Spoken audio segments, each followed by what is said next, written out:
อุดมก้องไปสมนายชายาก่อนเป็นวัดร้างโบราณสืบสาน2524พระมหาราชครูเกษราปัญญาปรมาติกาจารย์จากวัดดับภัยเชียงใหม่สืบสานเวลาผ่าน131 ปีนานไกลวัดพระบาทอุดมรุ่งเรืองงามตาเจ้าน้อยบุญทาวงศาข้าหลวงพวงเชียงใหม่ปกครองหัวเมืองฟ้าทุ่มเทแรงกายแรงใจทุกชาติพันธุ์รวมใจรักษามัคคี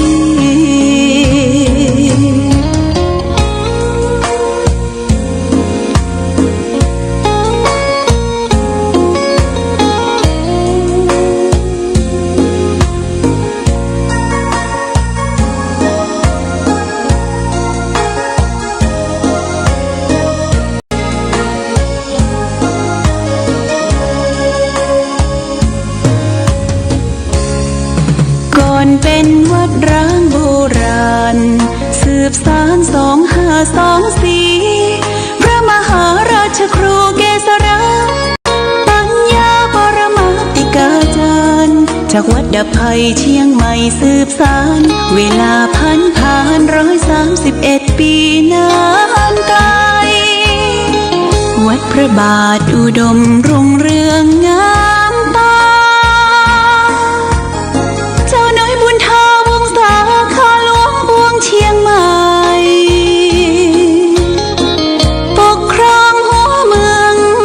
ฟ้าทุ่มเทแรงกายแรงใจทุกชาติพันธุ์รวมใจรักษามัคคี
เจริญสุข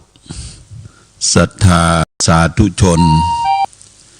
ญาติโยมท่านพุทธบริษัททั้งหลายวันนี้รายการธรรมะประทีปส่องต่าง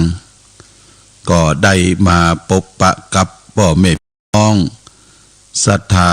สาธุชนแห่งครั้งหนึ่งในช่วงนี้ก็เป็นช่วงยังเข้าอยู่ในเขตของฤดูหนาว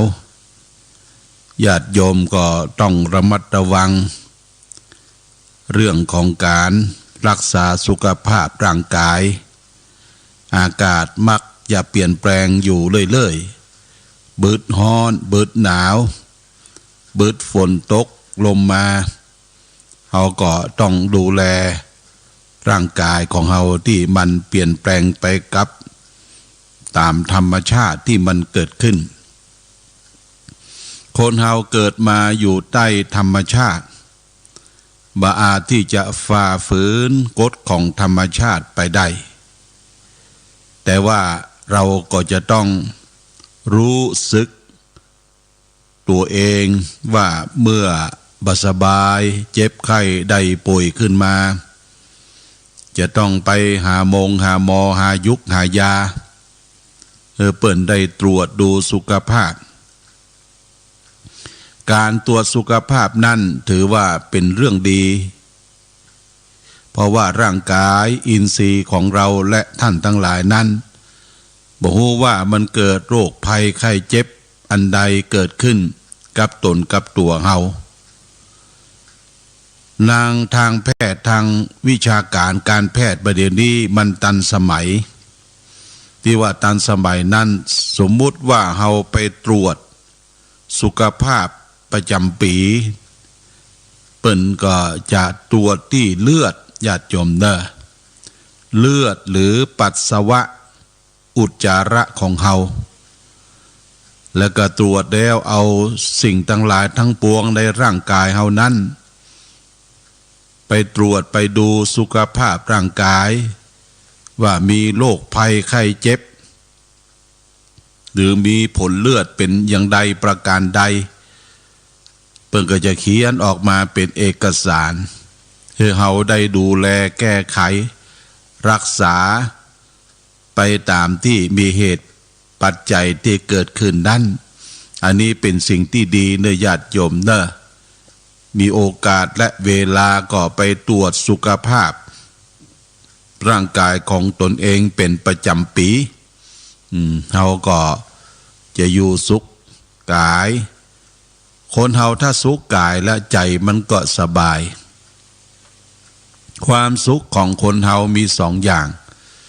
คือสุขกายและสุขใจสุขกายนั่นก็คือร่างกายมามีโรคภัยไข้เจ็บมามีสิ่งอื่นใดมาเบียดเบียนมีสุขภาพร่างกายแข็งแรงนี่คือสุขกายแต่สุขกายยังบ่พอให้มันสุขขึ้นไปสุขอมตะสุขคือสุขยอดก็คือการสุขใจในญาติโยมสุขใจนี่เป็นปัจจัยสำคัญของคนเฮาทุกคนบางคนบางท่านบางครอบบางครัวเปิดมีความพร้อมอย่างทุกสิ่งทุกอย่างมีเงินมีทองมีรถมีรางมีบ้านมีช่องมีอย่างทุกสิ่งทุกอย่างแต่ว่าความสุขใจบ่มีนะความสุขใจบ่มีความสุขใจจึงเป็นเรื่องสำคัญแต่ใจเฮานี้มันรับอาหารของใจก็คือธรรมโอสถหลักธรรมคำสอนในทางพระศาสนาจะเป็นศาสนาใดก็ได้ญาติโยมถ้าทำใจให้สบายถ้าทำใจให้สุขสงบเย็นเพราะฉะนั้นสิ่งสำคัญปัจจัยสำคัญที่สุดของเฮาอยู่ที่สุขใจเมื่อสุขใจแล้วกายก็พลอยมีความสุขไปโดยนี่เป็นประการละสำคัญเพราะใจเป็นหัวหน้าใจเป็นประธานใจเป็นนายกายเป็นบ่าว กลายเป็นคนรับใจ เมื่อใจเฮาดีละทุกสิ่งทุกอย่างก็ดีไปหมดญาติโยมอู้ก็ดีคิดก็ดีทำก็ดี เพราะใจดีนักปราชญ์เปิ้นบอกว่าใจดีใจพระพุทธใจบริสุทธิ์ใจพระธรรมใจงามใจพระสงฆ์พระพุทธช่วยนำพระธรรมช่วยแต่งพระสงฆ์เป็นแหล่งสร้างสมแห่งคุณงามความดีพระสงฆ์เนี่ยญาติโยมพระสงฆ์สาวกผู้ปฏิบัติตามหลักธรรมคำสอนของพระสัมมาสัมพุทธเจ้าพระสงฆ์นั้นเป็นผู้นำทางจิตทางวิญญาณของศรัทธาญาติโยมเวลาจะมีการทำบุญสุนทานทำพิธีกรรมต่างๆพระสงฆ์ก็จะต้องมีหน้าที่ที่จะจักจะจุงจะนำกินนำตาลให้แก่พ่อแม่พี่น้องศรัทธาญาติโยมทีนี้พระสงฆ์ในทางพระพุทธศาสนานั้นท่านแบ่งไว้เป็นสองประเภทพระสงฆ์ประเภทที่หนึ่งเรียกว่าอริยสงฆ์พระสงฆ์ผู้ประเสริฐผู้ปฏิบัติดีปฏิบัติชอบปฏิบัติตามศีลสมาธิปัญญารู้แจ้งเห็นจริงในหลักธรรมคำสอนขององค์สมเด็จพระสัมมาสัมพุทธเจ้ามีกายเรียบร้อยวาจาเรียบร้อยและก็ใจเรียบร้อยนี่เรียกว่าอริยสงฆ์พระสงฆ์ผู้ประเสริฐพระสงฆ์ประเภทที่สองนั่นก็คือสมมุติสงฆ์คือพระสงฆ์ที่สมมุติขึ้นมาโดยการมีอุปสมบทมีการบวชการเป๊กการบวชการเป๊กการอุปสมบทของพระสงฆ์จะสำเร็จลงได้ตามยัตติจตุถกรรมวาจาก็ต้องมีพระอุปชามีพระคู่สวดมีพระอันดับนั่งเรียงกันรอบพระอุปชารอบพระสงฆ์ที่จะอุปสมบทนั้นจะต้องอุปสมบทที่มีอุโบสถหรือโบสถ์ที่ได้ผูกพัทธสีมาเรียบร้อยแล้วนี่ญาติโยมพระสงฆ์ที่จะอุปสมบทในทางพระพุทธศาสนาที่สำเร็จสมมุติสงฆ์นั้นญาติโยมจะต้องมีอายุไขครบ20 ปีบริบูรณ์คือครบ20เนี่ย20เต็มถ้าบ่ครบ20บ่ครบ20เต็มเนี่ยเท่าที่สังเกตเห็นมาอยากจะให้บวชให้เป๊กเอาปีกล้วยเนี่ยมาเปาะแหมนะสมมุติว่ามันเต็ม19 ปลายเอาปีกล้วยมาเปาะมาหอมแล้วก็ประอุปสมบทเป๊กไปแล้วนี่ญาติโยมสังเกตสังกาตุเจ้าพระสงฆ์สังฆาที่เป๊กอายุบ่เต็ม20เนี่ยมันอย่างใดอย่างหนึ่งมันสวึด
เปิ้นยังตัดสินบ่ได้เตื้อเนี่ยตัดสินบ่ได้เตื้อและก็แหมอย่างหนึ่งก็คือการถูกถอนนะ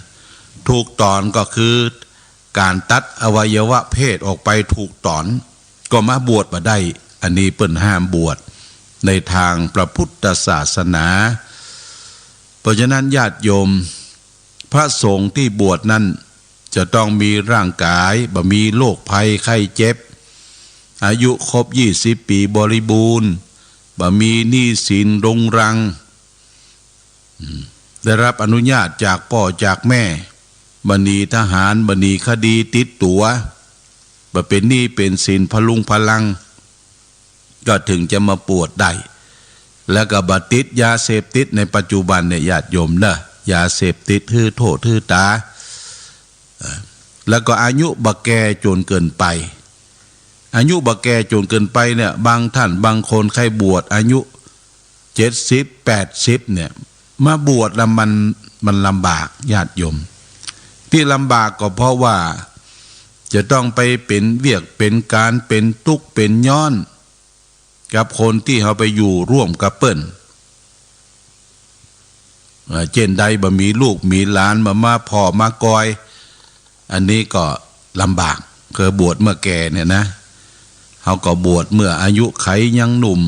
พอที่จะนำทางปฏิบัติศึกษาพระธรรมวินัยได้จะต้องมีพระอุปชามีพระคู่สวดสำเร็จด้วยการบวชตามยติจตุถกรรมวาจาก็คือนักรักษาศีล227ข้อเนี่ยสมมุติสงฆ์นะญาติโยมนะสมมุติสงฆ์นี่ก็คือลูกชาวบ้านทั่วไปที่มาบวชมาเฮียนมาศึกมาษามาปฏิบัติญาติโยมท่านสาธุชนทั้งหลายเอาจะได้รับข่าวเสพข่าวบ่อยๆหันข่าวบ่อยๆว่าตุเจ้าพระสงฆ์อำเภอนั้นอำเภอนี้ที่นั่นที่นี่บ่ค่อยจะเรียบร้อยบวชมาแล้วยังไปเสพสุรายังไปทำอย่างต่างๆผิดครอกผิดวินัยกรอบพระวินัยคำสอนที่เกิดขึ้นนั่นก็เพราะว่าเขาอยู่ต่างนอกเนี่ยนักกว่าอยู่เข้ามาต่างในคำว่าอยู่ต่างนอกเนี่ยเป็นฆราวาสเจ้าบ้านเป็นนักเลงการพนันเป็นนักเลงสุราคบคนชั่วเป็นมิตรเป็นนักเลงผู้หญิงแล้วเข้ามาบวชกว่าจะฝึกจะฝนจะอบจะรมนั่นมันยังบ่หายเตื้อมันติดนิสัยญาติโยมนะติดนิสัยของการติดมาจากเป็นฆราวาสเป็นเจ้าบ้านเพราะฉะนั้นจะต้องไปศึกษาอยู่กับครูบาอาจารย์ไปห้ำไปเฮียนไปท่องมนต์สาธยายมนต์พระสงฆ์ที่บวชอายุบ่ครบ5 วาษา5 พรรษาเนี่ยเปิ้นมือไปทางใดลูกสมัยก่อนเปิ้นฮ้องว่านวกะภูมิต่อย่องอยู่กับครูบาอาจารย์ปฏิบัติปัดโปอยู่ตามวัดวาอารามต่างๆนะเปิ้นบ่ปล่อยบัดนี้บวชได้สักวาษา2 วาษาเดินทุดงญาติโยมนะเดินทุดงไปกรรมหูกรรมเฮียนศึกษาพระธรรมวินัยก็บ่จบบ่คล่องบางทีก็เอาของอย่างไปแจกเครื่องรางของขลังไปแจกคือแก่ศรัทธาญาติโยมที่เอาไปแจกไปฮื้อนั่นก็เพื่อหวังลาภสักการะทรัพย์สมบัติเป็นปัจจัยเป็นเงินเป็นทองเนี่ยญาติโยมนี่ญาติโยมก็ช่วยพอคำว่าทุดงนี่ก็คือเปิ้นปฏิบัติอย่างเคร่งครัดมี13 ข้อญาติโยมเช่นว่าฉันมื้อเดียวอยู่ป่าจ้าเป็นวัดนุ่งผ้า3 ผืนเนี่ยแล้วก็อยู่โคนต้นไม้อยู่กลางแจ้งเนี่ยถือว่าเป็นทุดงมี13 ข้อยกมาเป็นบางข้อบ่ใช่ว่าเตียวไปแล้วเป็นทุดงบ่ใช่อย่างที่ศรัทธาญาติโยมต่างบ้านเฮาเล่าลือกันว่าพอโปนที่ด่านปางบะขามป้อมไป มักจะมีธุดงค์อยู่กลางตางหิมตางสักตนสองตนแล้วก็เอาขวดน้ำเป่าเนี่ยโบกรถญาติโยมโบกรถศรัทธาญาติโยมไปตังจังใหม่ก็ดีขึ้นมาตังเมืองฝางก็ดีสงสารอินดูตุเจ้าประสงค์ว่าจะเป็นพระแต้พระผอมบ่ฮู้สงสารว่าตุเจ้าเปิ้นอยากจะได้น้ำก็จุดรถจุกรถพอจุกรถแล้วก็บอกว่าจะโดยสารไปลงที่หั่นที่นี่ศรัทธาญาติโยมก็ใจดีเปิดประตูรถให้ตุเจ้าทุดงนั้นโดยสารพอไปถึงเป้าหมายแล้วก็ลงญาติโยมลงแล้วบอกว่าอาตมาขาดปัจจัยอยากจะขอเจริญพรเมตตาปัจจัยจากคนขับรถน่ะที่เปิ้นบริจาคที่เปิ้นนำปาไปขาดปัจจัยจะเอาไปซื้อยามเอาไปซื้อกรดจะเอาไปซื้อกระติกน้ำห้อนเนี่ยญาติโยมอย่างนี้มันพระธุดงค์ไปขอบ่ถูกต้องเลยไปขอจากญาติโยมคนนั้นคนนี้สังเกตสังกา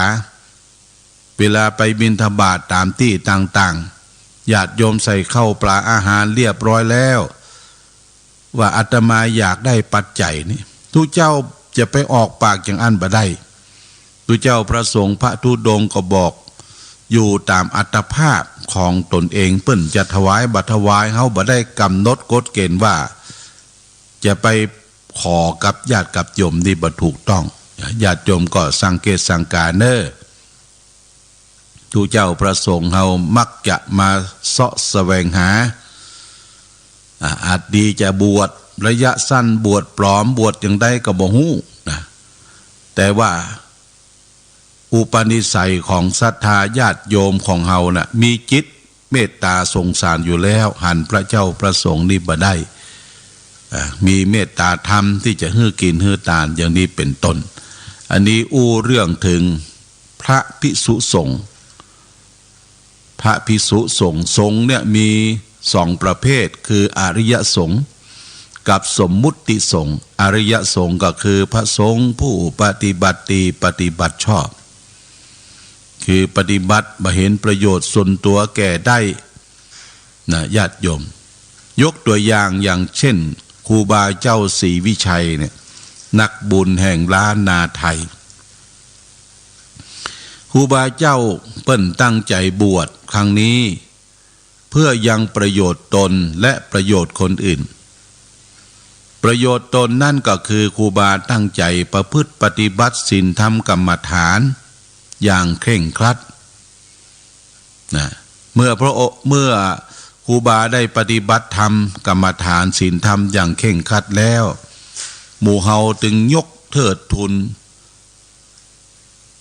สัญญานามของท่านว่าครูบาศีลธรรมครูบาศีลธรรมนี่ประโยชน์ตนท่านตั้งใจประพฤติปฏิบัติเมื่อได้ศีลได้ธรรมแล้วผู้คนทั้งหลายที่เป็นศรัทธาบอกว่าคนดอยคนบ้านคนเมืองปัดปั่นกันไปขอบุญขอกุศลเพิ่งปารมีครูบาก็มีโอกาสได้ทำประโยชน์แก่ท่านทำประโยชน์แก่ท่านคือทำประโยชน์แก่ชุมชนแก่สถานที่ต่างๆยกตัวอย่างก็คือเช่นครูบาไปสร้างสะพานไปสร้างวิหารแล้วก็สร้างหนทางขึ้นดอยสุเทพการไปสร้างของท่านครูบาเจ้าศรีวิชัยนั้นเปิ้นบ่ได้ไปบุกไปเบิกถนนหนทางแต่ประการใดครูบาเปิ้นไปนั่งนักญาติโยมนะนั่งเป็นประธานญาติโยมก็ไปกราบไปไหว้ขอโจกขอปอนขอห่วมกินห่วมทานกับครูบาเจ้าเงินทุกบาททุกสตางค์ครูบาบ่ได้กำไว้ใจเฉพาะส่วนตนส่วนตัวมอบเพื่อคณะผู้บริหารสร้างหนทางเนี่ยครูบาไปนั่งนักบางทีก็นิมนต์ครูบาไปสร้างวิหารหลวงเช่นวิหารหลวงวัดสวนดอกวิหารหลวงวัดพระสิงห์วิหารหลวงวัดพระธาตุหริพุนชัยละปูน วิหารหลวงปุ้นพระเจ้าตนหลวงจังหวัดพะเยาเนี่ยครูบาไปหมดไปแล้วก็บ่ได้เอาไปทำประโยชน์ให้แก่ท่านไปทำประโยชน์ให้แก่สถานที่นั้นที่เฮาได้หารได้สืบสานมาจนถึงปัจจุบันนี่คือประโยชน์ผู้ปฏิบัติดีปฏิบัติชอบเนี่ยญาติโยมก็เป็นที่ฮักเป็นที่กราบเป็นที่ไหว้สักการะครูบูชาถึงแม้ว่าครูบาเจ้าจะถึงแก่มรณภาพไปนมนานเนี่ยญาติโยมนะเราก็ยังนึกถึงบุญบารมีของครูบาเจ้าอยู่ตลอดเวลาอาตมาภาพได้สำนึกถึงบุญคุณบารมีของครูบาเจ้าศรีวิชัย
เวลา 8 นาฬิกา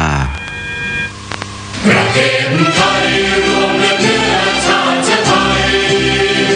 เป็นประชารัฐว่าไทยของไทยทุกส่วนอยู่ดำรงคงไว้ได้ทั้งมวลด้วยแค่ล้วนหมายรักสามัคคีไทยนิรักสงบแต่ถึงรบไม่กล้าเอกราชจะไม่ให้ใครคุกคีสละเลือดทุกอย่างเป็นสอนไว้ถ้าเดินประเทศชาติไทยต้องมีชัยชโย ที่นี่สถานีวิทยุพระพุทธศาสนาคณะสงฆ์อำเภอฝาง FM 88.5 เมกะเฮิรตซ์ออกอากาศณวิหารพระเจ้าละแข่ง